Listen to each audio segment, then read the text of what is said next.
Alright guys, this is my rack at my home studio. You've probably seen it a million times on my Instagram if you follow me, and if you haven't seen it, you probably aren't following me, but you should be. I've accumulated some good pieces over the years, and I'm at the point now where this 12U rack is essentially full. I don't have room for anything else. But the question is, do I need more? And do you need more? Let's get into it.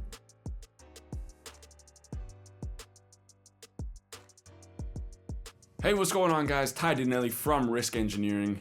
If you haven't checked out my website, go check it out, riskengineeringmusic.com. I've got all my engineering stuff up there. If you need to get a song mixed, mastered, if you're in Toronto, want to do some recording, if you're an engineer and you want to take one of my courses with me, let's lock in. Go check the website out. Anyways, today's topic is, do you need more gear? And that's a question that I struggle with a lot as an engineer who loves gear. And right off the bat, I know there's gonna be a lot of people out there who are just all in the box kind of guys, and they say, I can get everything done with plugins, I don't need gear. And that is totally fine. If that is your opinion on this, that's cool. We're not gonna go back and forth and debate gear and plugins on this one. We are specifically talking about gear today. So if you're one of those plugin people, maybe this video isn't for you, but hit the comments anyways and maybe tell me about all your opinions on plugins because it'll help the channel anyways. So, do you need more gear? That's a tough one. Right off the bat, it's a tough one. I'm always going to say that I'm going to have a need for gear and more gear. I'm just a guy that likes the sound that gear provides me. I do a lot of stuff in the box, don't get me wrong, but when I am recording, I like to record through gear to get my sound a certain way. I like running through preamps. I've got the Neve 1073 here, and I've got the API 512C. So I've got two different kind of colors depending on the vocal and tone I'm going for. I've also got two different compressors. I've got a opto and a FET compressor. And again, for different sounds, different attack times, that kind of thing. And I've got a EQ, the Moog EQ4. So, going into Pro Tools, I like to run through various chain options. I've got some different options to choose from, so depending on the vocal, I might run through the 1073, then into the opto. If I want more of a smooth, warm kind of tone, and if I want something a little punchier, then maybe I'll go through the API, through the 1176. If I feel the need for an EQ boost or a high boost or something like that, I might run it through the Moog, somewhere in that chain. But regardless, I've got options.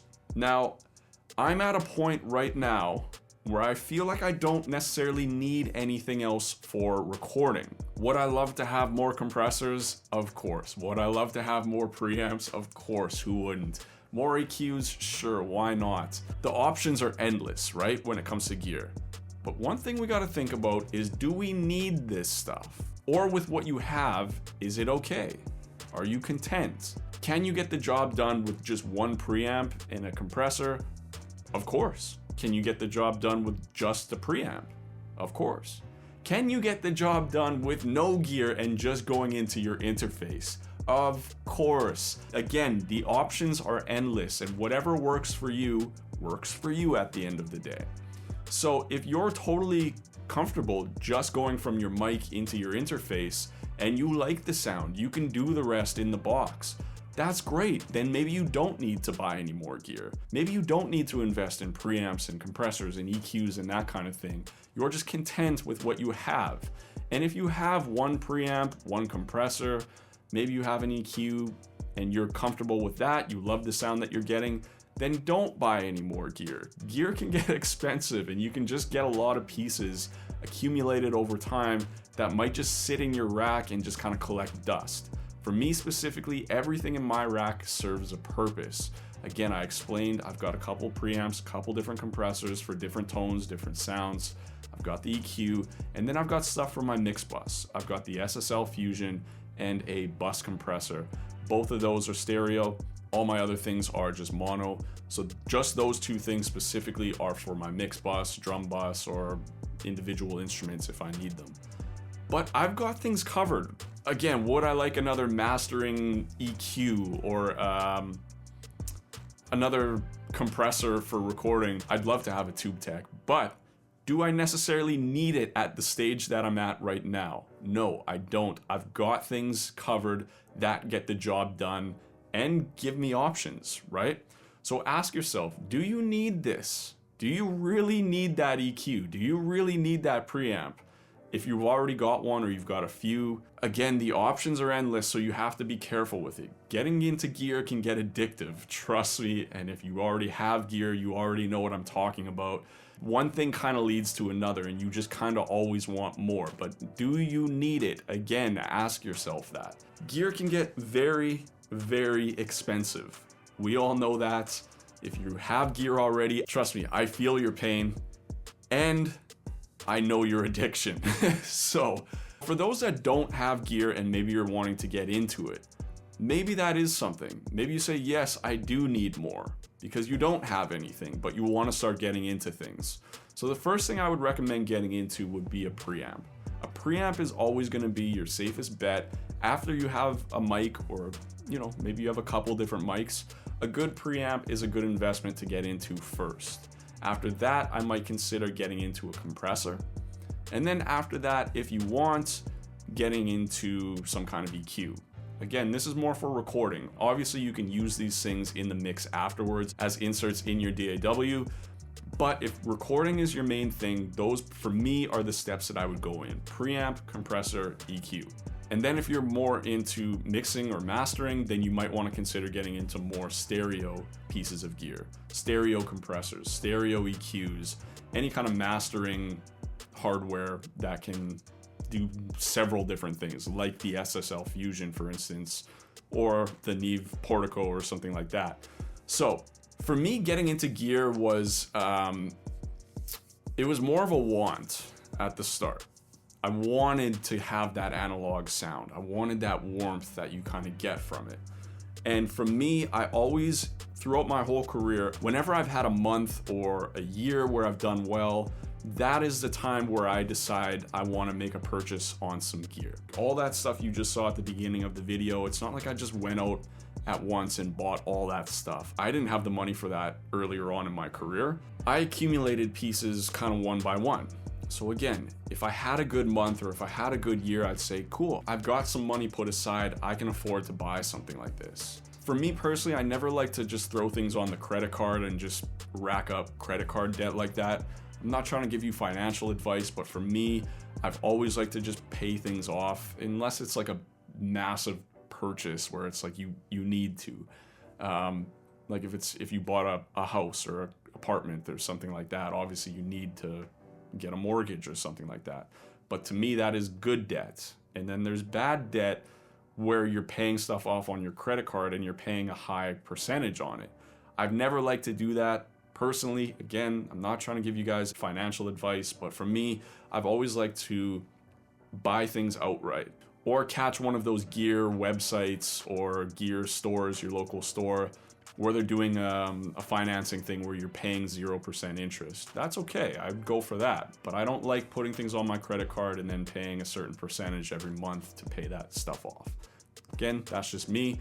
So I've always bought things outright when I could actually afford it. I've never just gone broke buying gear, and I don't recommend you guys doing the same either, because you can, and I've seen it happen with people before, where they think just automatically if they buy a bunch of gear, they'll spend thousands of dollars on preamps and EQs and compressors and whatever else, but then they don't have the business coming in necessarily to pay that stuff off.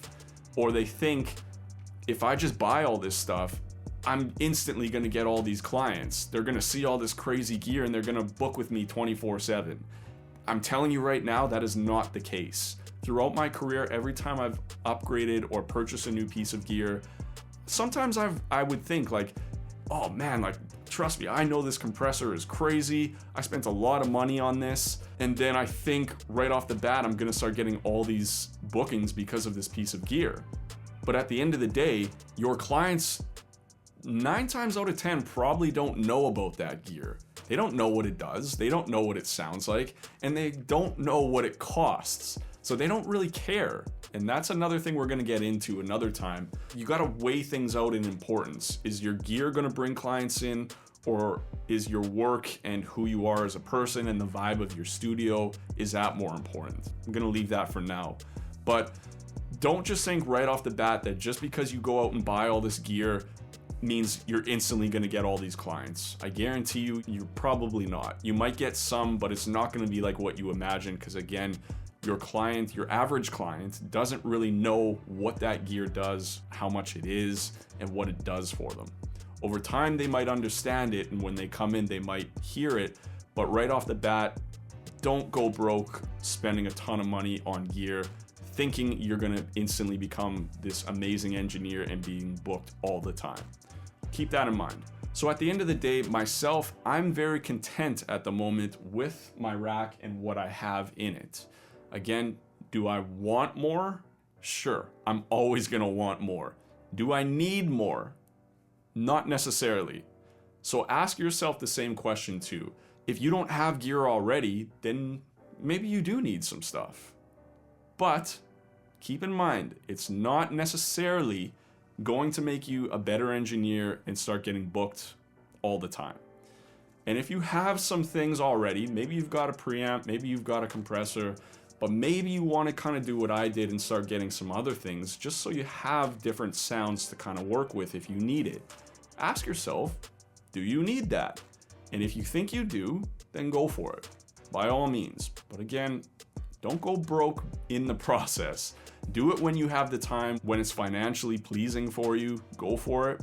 And if you're like me, where, you know, you've kind of got everything you need, then just wait. Just sit on things. You're good with what you have already. You don't need anything, and just wait for some time until maybe you've got some more money and you say, hey, I can pull the trigger on this. It's more of a want, a luxury item, but it would be nice to have if I had the money for it.